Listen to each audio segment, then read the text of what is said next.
Salut les bricolos, bienvenue dans la partie 3 du chevet connecté. Comme promis, aujourd'hui je vous parle d'un outil très connu mais largement sous-exploité. Vous l'aurez peut-être deviné, on va parler de la Dremel.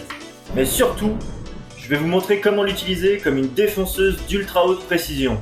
Je suis certain que vous allez être surpris.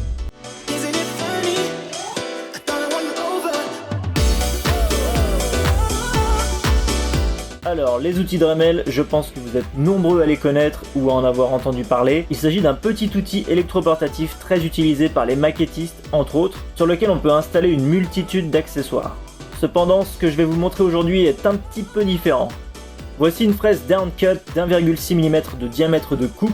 Alors oui, c'est extrêmement fin. Les plus fines vont jusqu'à 0,7 mm de diamètre, c'est carrément du pur délire. C'est ce type de micro-fraise qu'on utilise en lutherie pour réaliser des incrustations de nacre par exemple. Vous avez donc la possibilité de régler la vitesse de rotation très facilement, ça va de 5 à 33 000 tours par minute. Donc oui, c'est petit mais puissant.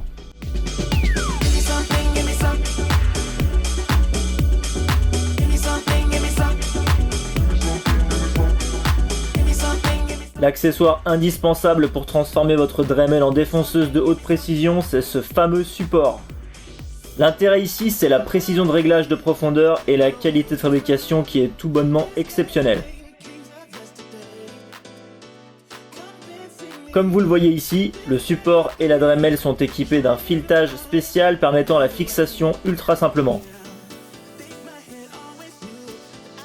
Ensuite, pour la fixation de la fraise, c'est exactement le même principe que sur une défonceuse classique. Ici, vous avez un petit bouton servant au blocage de l'arbre pour pouvoir effectuer le serrage ou le desserrage de l'outil. Encore une fois, comme sur une défonceuse traditionnelle. Il ne nous reste plus qu'à régler la profondeur voulue, ici 2 mm de profondeur.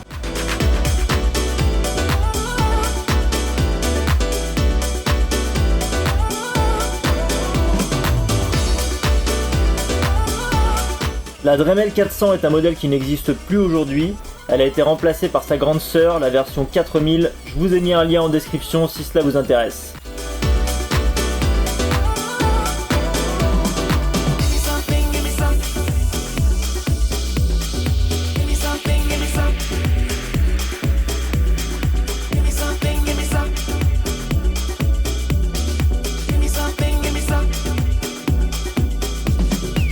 Pour info, je n'ai laissé que 3 mm d'épaisseur de bois suite à l'usinage de la cavité du chargeur afin d'être sûr de n'avoir aucun souci de fonctionnement lors de la recharge du téléphone par induction.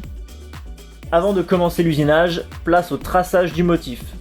On ressort les outils d'écolier et c'est parti pour un peu de géométrie.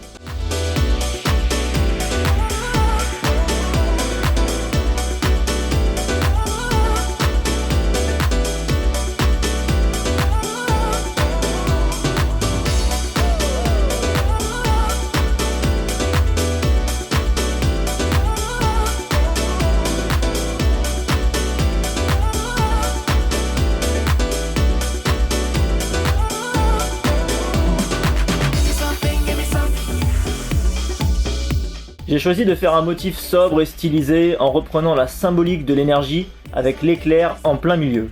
Ce motif présentera donc l'avantage d'être un élément esthétique mais surtout de repérer très facilement l'emplacement où poser son smartphone pour qu'il recharge.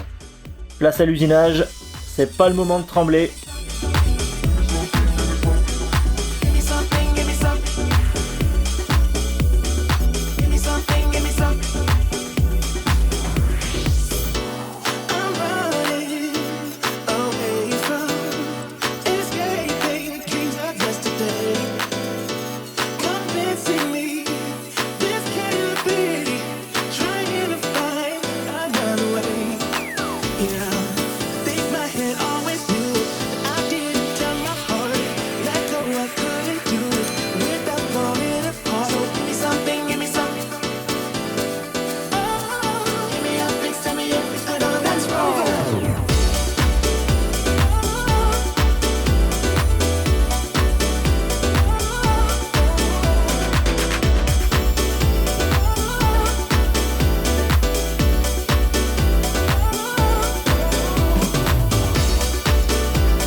Il m'aura fallu en tout près de 3 heures uniquement pour réaliser l'usinage de ce motif.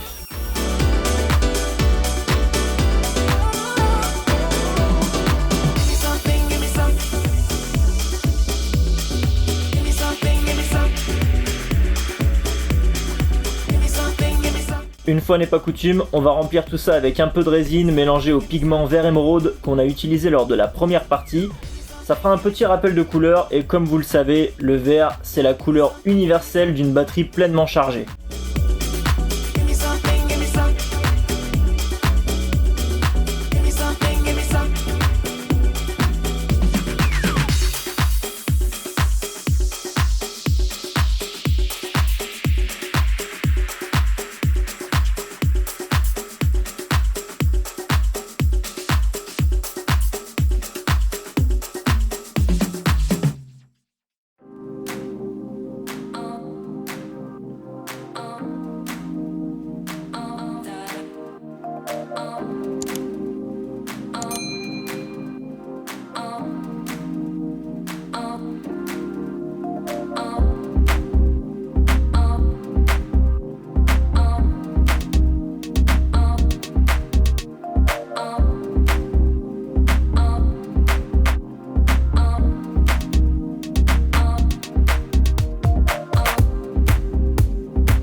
J'ai le plaisir de vous annoncer que les kits DIY en noyer pour la résine époxy sont de retour en stock. Je vous ai mis le lien en description. Je vous donne rendez-vous dans 15 jours pour la 4e et dernière partie. Je vous garantis que ça va envoyer du lourd. Enfin, j'espère. Et enfin, comme d'habitude, je vous souhaite un excellent dimanche, une très bonne semaine, bon courage et à très bientôt.